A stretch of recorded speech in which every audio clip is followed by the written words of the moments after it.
Bonjour téléspectateurs de Business 24 Africa, vous êtes à votre émission L'invité de l'économie et aujourd'hui nous sommes à l'Académie régionale des sciences et techniques de la mer, bientôt qui va célébrer ses 30 ans d'existence et nous sommes avec le directeur général de cette académie qui est monsieur Karim Koulibaly. Avec lui nous allons parler un peu des temps forts qui vont marquer ces festivités des 30 ans de cette académie.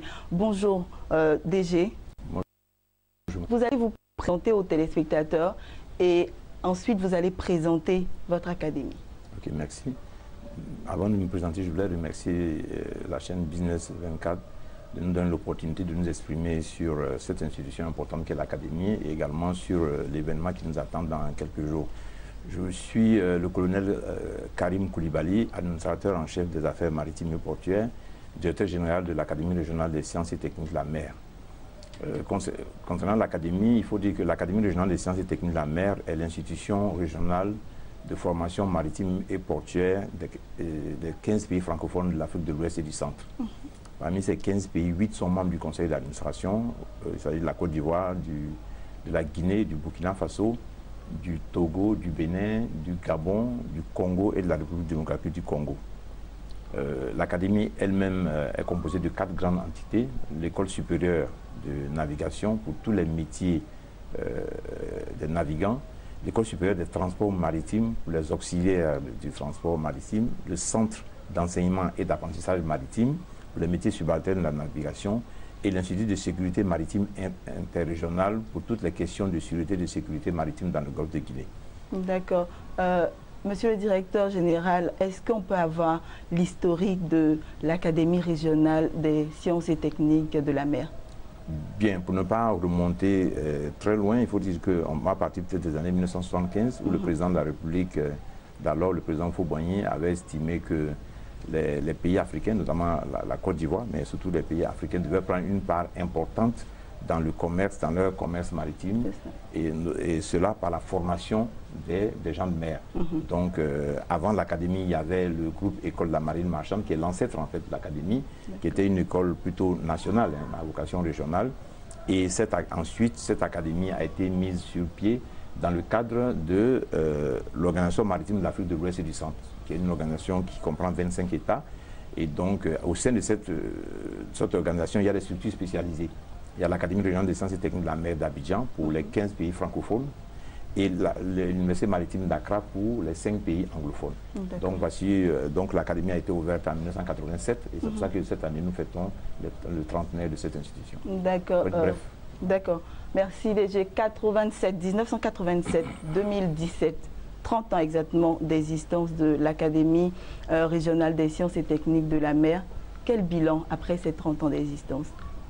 Bon, ce qu'on peut dire, on peut dire déjà que le bilan est positif. Hein. Quand on pense que les pères fondateurs de cette institution, j'ai parlé tout à l'heure du président Félix Faure-Boigny, mais également le président Denis Sassou Nguesso du Congo et d'autres, quand ils créaient cette institution, on était à moins de 100 étudiants à l'époque, hein, il y a 30 ans. Et 30 ans après, on a plus de 600 étudiants. On est monté même à 700 étudiants. On a des étudiants de l'Afrique de l'Ouest, de l'Afrique du Centre et même au-delà de ces zones-là. Donc le bilan que nous devons faire, et pendant ces 30 ans, l'Académie a formé plus de 8000 cadres, cadres et agents de maîtrise dans le secteur maritime. Et ces 8000 cadres sont aujourd'hui répartis dans tous les ports, dans toutes les administrations maritimes de l'Afrique de l'Ouest et du Centre. Donc on peut dire que le bilan est positif et, par rapport à la mission qui avait été assignée à cette institution. Et donc tout à l'heure, peut-être qu'on parlera des perspectives. Et 30 ans, j'aimerais dire 30 ans après, nous sommes sortis des missions classiques de l'institution, c'est-à-dire la formation pure des gens de mer pour entrer dans la formation stratégique avec la création de l'Institut de sécurité maritime interrégionale qui traite maintenant des questions de sûreté de sécurité maritime, notamment les questions de piraterie, de pêche illégale, qui sont les défis actuels, auxquels, je veux dire les menaces actuelles auxquelles sont confrontés nos États. Donc, de façon globale, on peut dire que le bilan est positif de l'Académie est plus dynamique que jamais. D'accord, on va parler en même temps des perspectives. D'accord. Pour bientôt. Quelles sont les perspectives? Bon, déjà, les perspectives, c'est de renforcer déjà les situations de l'Académie. Tout à l'heure, on parlait de bilan. En termes de bilan, on peut parler également, après 30 années, l'Académie a une certifiée à la norme ISO 9001 version 2008, la certification de son management. On est certifié SSW par rapport à la qualité de l'enseignement. Au niveau des perspectives, c'est le développement. Nous avons mis en place, il y a 1 an déjà, un plan stratégique dont la vision est de faire de l'ARSTM, l'Académie régionale des sciences et techniques de la mer, une institution au cœur des enjeux maritimes mondiaux. Et ça, c'est un élément important, c'est-à-dire on part de l'aspect formation pure au métier de la mer à une institution qui compte, qui accompagne le secteur maritime et qui est au cœur des enjeux qui sont dans ce secteur-là, du secteur maritime, non seulement de la Côte d'Ivoire, mais de tous les États du Golfe de Guinée. Au niveau des perspectives, c'est de continuer dans cette voie, hein, d'accompagner tout le secteur maritime, de développer des modules et par rapport à tout ce qui se passe aujourd'hui, c'est-à-dire à tout l'environnement que nous connaissons aujourd'hui. Donc c'est un peu ça. D'accord. Vous avez relevé un défi, mais est-ce qu'il y a d'autres défis pour l'Académie? Oui, les défis pour l'Académie, d'abord c'était la vision, mais le défi, c'est le défi j'allais dire, qui découle un peu de notre vision. Hein, c'est-à-dire qu'on veut être au cœur des enjeux maritimes mondiaux, mais pour cela, il nous faut en interne avoir un certain nombre d'atouts. Les défis, il y a un aspect financier, par exemple, ça c'est un défi, hein, parce que l'Académie est régionale, elle appartient à plusieurs États, seul l'État de Côte d'Ivoire ajoute de ses contributions, donc les autres États ils contribuent bon an, mal an, il y en a qui ne contribuent même pas du tout. Donc on a un défi financier à ce niveau parce que pour être une école d'excellence, il faut beaucoup de capitaux. C'est important que l'aspect financier est vraiment important. Et quand vous prenez une institution comme la nôtre, vous avez vu, c'est une institution qui est grande, hein, déjà même sur le plan physique, hein, on est sur 33 hectares, on a d'énormes équipements ici, de pointe. Et donc les charges même les charges de fonctionnement sont énormes. Il y a également un aspect qui est important, c'est une école de formation, il y a le défi des ressources humaines. Vous savez que l'achat de ressources humaines, c'est énorme, je veux dire que c'est coûteux d'acheter des ressources humaines, de qualité, je veux dire. Voilà. Nous avons besoin d'avoir des enseignants, des formateurs de qualité, un personnel d'encadrement de qualité, pour donner un produit de qualité qui est l'élève, qui sont les élèves qui sortent de notre institution. Donc, on a ce gros défi-là qui est le défi financier, avoir beaucoup plus de moyens pour faire face aux charges et à nos engagements, à notre vision, à notre mission et également à notre vision. L'autre défi auquel nous sommes confrontés, c'est le problème des stages embarqués. Vous avez dû entendre parler. Je parle bien des stages embarqués parce que les élèves sont formés. Je vous ai parlé des 4 écoles. Hein, des 4 écoles. L'une des écoles est l'école supérieure de navigation. Dans notre métier, il y a toujours les navigants, ceux qui partent en mer, hein, et les sédentaires, qu'on appelle également les auxiliaires, ceux qui travaillent sur les plateformes portuaires, dans les entreprises, dans les ports, dans toutes les entreprises qui travaillent, mais qui, eux, ont le métier d'être les auxiliaires de ceux qui partent en mer. Donc, au niveau des élèves navigants, comme on va les appeler, il y a eu un problème de stage ces 3-4 dernières années, tout simplement parce que, au niveau mondial, l'organisme qui gère tout ce qui est la sécurité, la sûreté, la formation maritime, c'est l'Organisation maritime internationale, qui est un organe spécialisé des Nations Unies.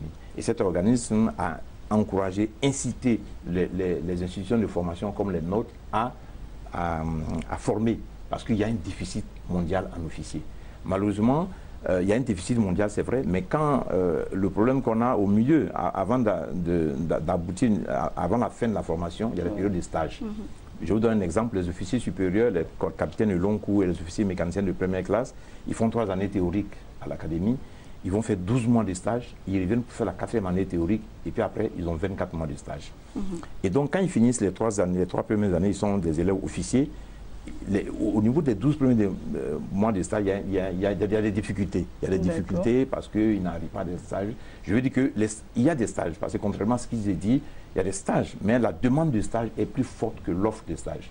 Si vous comprenez. Et donc, il y a un blocage à ce niveau. Et donc, ça nous crée des difficultés parce que, et c'est même paradoxal parce que, au bout, quand ces élèves finissent totalement leur cursus, ils ont des emplois. Ils n'ont pas de problème d'emploi, d'être insérés, et puis ils ont des emplois bien rémunérés en plus. Donc on a cette difficulté qui a fait que l'année dernière, on a pris une décision douloureuse, c'est-à-dire réduire, même arrêter la formation des navigants pour les Ivoiriens et non pour les autres pays. Donc voici les deux gros défis, le défi financier et le problème des stages embarqués. Voilà. Maintenant, les autres qui font... Juste les stages embarqués. Oui, les stages embarqués. Mais je précise encore qu'au niveau des stages embarqués, il y a des stages. Il y a des élèves qui viennent, il y en a qui viennent de débarquer il n'y a pas longtemps. Mais le nombre d'élèves... Parce que l'OMI a encouragé les élèves. Il y avait un programme à Londres qu'on appelle Go to Sea, encourager les élèves à aller à la mer. Ils sont venus, ils sont plus nombreux que les stages qui sont donnés pour le moment. Donc nous, on a arrêté la formation par rapport à ça. Également, il y a le problème des stages sédentaires. Bon, ça, c'est classique. Hein. Il y a des stages il y a des élèves qui ont des stages à tout moment, mais il y a aussi peut-être qu'il y a des... Mais le problème des stages embarqués est beaucoup plus préoccupant. Parce que les élèves sont bloqués, ils ne peuvent pas avancer, et en plus, au bout du compte, ils ont des emplois. Donc voilà un peu les deux gros défis, l'aspect financier pour le développement de notre institution, pour répondre, n'est-ce pas, qu'on appelle ça, aux défis qui sont actuels. Vous savez que quand nous sommes certifiés à la norme ISO 9001, c'est la certification du management de la qualité. Et l'objectif, c'est la satisfaction du client. Voilà. Et dans des processus d'amélioration continue. Et donc, il y a si on n'a pas les moyens financiers pour avancer, c'est un peu difficile. Donc voici les deux grosses situations dans lesquelles nous sommes confrontés. D'accord, c'est bien noté, monsieur le directeur général. Et on va parler maintenant des festivités, des 30 ans de cette académie-là. Du 31 juillet au 4 août prochain, l'établissement régional célèbre ses 30 ans. Voilà, qu'est-ce qui va marquer ces festivités-là? D'accord, donc je voulais déjà donner le programme rapidement. Le 31 juillet, c'est la première journée, c'est la journée porte ouverte. C'est la journée qui sera consacrée aux élèves, aux élèves de l'académie qui vont parler un peu qui vont ouvrir la porte de l'institution aux autres élèves. Voilà, je crois que les résultats du bac, c'est bientôt, qui vont ouvrir les portes de notre institution, montrer aux élèves et parents d'élèves qui vont arriver qu'est-ce que nous savons, qu'est-ce que nous faisons. Et nous avons, et cette même journée porte ouverte, il y aura les stands de l'académie, sur les modules, les filières de l'académie. À côté de cela, il y a des stands de nos partenaires. Voilà, c'est-à-dire qu'on va se retrouver avec l'académie elle-même, dans toutes ses composantes, et les partenaires qui sont susceptibles d'employer les élèves de l'académie. Donc les jeunes qui viendront à l'académie, dans cette période, verront des formations qu'ils ont à faire et à quoi ça aboutit ces formations-là. Dans quelle entreprise ils sont susceptibles de travailler. Donc voilà ce qu'on a pour la première journée. L'après-midi, on aura une conférence sur la drogue avec le CILAD, qui est le comité interministériel de lutte anti-drogue. Et ça, c'est la même journée du lundi 31 juillet. Le lendemain, mardi 1er août, on aura un panel le matin pour les élèves, qui est consacré ici à l'académie pour les élèves, qui vont se retrouver, les élèves qui sont prêts à sortir en face des anciens élèves, qui ont déjà des emplois, qui ont créé leur entreprise avec l'agence Emploi Jeunes, et tous les anciens qui vont venir expliquer à leurs jeunes frères comment on fait pour avoir des stages, comment on fait pour être employé, comment créer son entreprise, comment se comporter. Comment ça se passe sur le terrain. Comment ça se passe, exactement, comment ça se passe sur le terrain. L'après-midi, il y aura un panel de haut niveau. Un panel de haut niveau, j'ai oublié de dire que la journée porte ouverte est présidée par le ministre d'État, ministre des Transports de la République de Guinée, qui est le président du conseil d'administration de l'Académie. La journée du panel de haut niveau qui va se dérouler à la CGC au plateau, à la Confédération générale des entreprises de Côte d'Ivoire, au plateau à partir de 14h30, sera présidé par le Premier ministre lui-même, son excellence M. Amadou Gon Coulibaly, et qui va parler de l'économie bleue. Voilà. Quel apport de l'économie bleue pour le développement de nos États. Ça, c'est très important, l'économie bleue. C'est tellement important que l'Union africaine a surnommé cette économie aujourd'hui la nouvelle renaissance de l'Afrique, de cette économie bleue. Parce que les États, de plus en plus, se sont rendus compte qu'autour d'eux, il y a un monde bleu et qu'il y a énormément d'activités qui sont liées à la mer dans une perspective de développement durable. Donc, de plus en plus, toutes les institutions, toutes les instances internationales prennent conscience de cela. Et donc, l'ARSTM va permettre à des experts qualifiés, chacun dans leur domaine, de venir parler de cette économie bleue-là. C'est important. Et donc, nous aurons un parterre de tous ceux qui travaillent dans le domaine de la mer, aussi bien au niveau national qu'international, avec des ministres, et tous seront présents. Le troisième jour, c'est le 2 août. C'est la journée 3. Et ça, c'est une journée importante pour nous. On aura l'insigne, le grand honneur de recevoir la première dame de la République de Côte d'Ivoire, Mme Dominique Ouattara, que tout le monde connaît pour tout ce qu'elle a pu faire pour les populations de ce pays. Voilà. Et donc, elle a accepté d'être président de parrainer cette journée, de venir ici à l'Académie pour déjà nous remettre une ambulance qu'elle nous a offerte.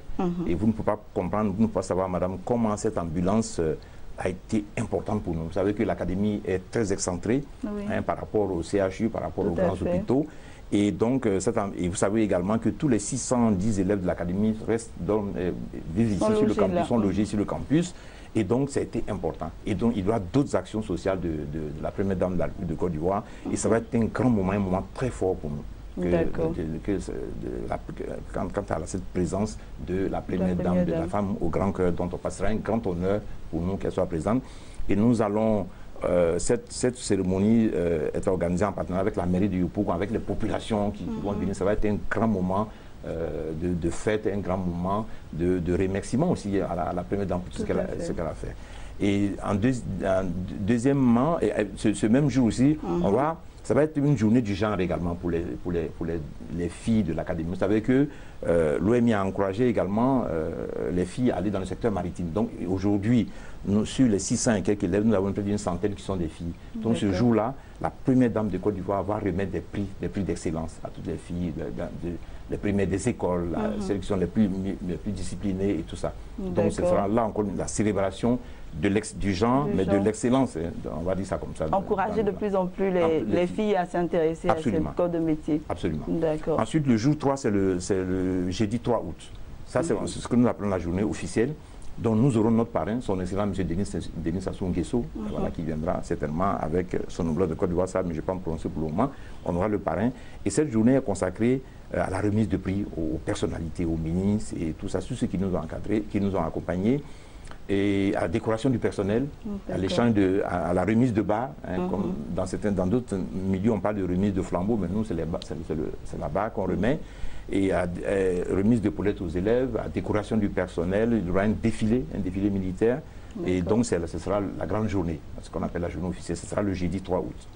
Et nous allons terminer par un dîner gala, le vendredi 4 août, voilà, un dîner gala. Qui sera consacré à deux choses, le dîner gala. C'est vrai que c'est une soirée récréative, c'est le clou, parce que nous allons recevoir énormément de délégations étrangères, toute la sous-région qui viendront, des ministres, presque tous les ministres des Transports seront présents, la sous-région, et les DG des ports et tout ça, tous ces sociétés. Donc on va tous se retrouver là pour montrer un peu un pan de la culture de notre pays, mais l'objectif, il y a deux objectifs, c'est de remettre la remise des awards à tous nos clients, à tous nos partenaires, tous ceux qui nous ont soutenus pendant toutes ces années, qui nous ont permis de pouvoir accomplir notre mission. Et de l'autre côté aussi, il y aura un appel à contribution pour pouvoir réhabiliter, pour chercher des fonds pour réhabiliter certaines infrastructures de l'Académie, notamment les centres de santé, certaines classes et tout ça. Et donc voilà un peu le programme détaillé. Un programme vraiment dense. Oui. Voilà. Ok. Donc, monsieur le directeur général, on est quasiment au thème de cette émission-là, mais avant de terminer, on va vous permettre de lancer un appel aux jeunes, aux étudiants, aux parents d'élèves et aux riverains même, Yopougon, puisqu'ils sont invités. Voilà, vous allez leur lancer un appel pour ces 30 ans de votre établissement. Ok, merci madame. Je voulais dire que les 30 ans, ce serait un grand moment pour nous, mais surtout un grand moment de communication sur ce que c'est que l'Académie.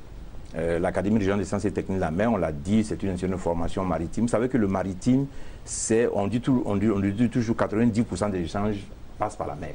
C'est important. Malheureusement, les institutions comme l'Académie qui concerne la formation ne sont pas très connues.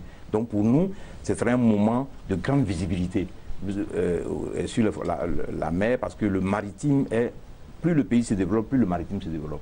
Voilà. Un pays comme la Côte d'Ivoire en train de se développer, vous avez vu le programme de développement du président de la République, le président son Excellence Alassane Ouattara, et il y a des points importants qui concernent le développement des deux ports. Voilà. Et dans tous les autres pays, c'est un peu la même chose. Donc il va falloir, ce sera l'occasion de faire la lumière un peu sur le maritime. Voilà. Et donc, c'est pour cela que également nous avons deux très hautes personnalités, notamment la première dame de la République de Côte d'Ivoire, et le président de la République du Congo qui viendront marquer ces cérémonies. Je lance un appel donc aux jeunes à venir à la journée porte ouverte pour venir connaître ce que c'est que l'institution. Je lance également un appel à nos partenaires et aux populations pour venir accueillir la première dame, accueillir nos autres étrangers qui viendront nous accompagner dans cette cérémonie. D'accord. Vraiment, merci beaucoup, Monsieur Karim Koulibaly, c'est cela. Vous êtes directeur général de l'Académie régionale des sciences et techniques de la mer. Et nous avions parlé tout à l'heure des festivités qui vont marquer le trentenaire de cette institution qui est l'ARSTM. Je prononce bien, n'est-ce pas? Voilà. Merci de nous avoir reçus dans vos locaux. C'est la fin de cette émission. Et nous vous disons à très bientôt pour une autre émission, pourquoi pas. Merci beaucoup. Voilà, merci beaucoup. Merci. Voilà, chers téléspectateurs, c'était votre émission L'invité de l'économie. Je vous dis à très bientôt, chers téléspectateurs de Business 24, pour une autre émission, L'invité de l'économie.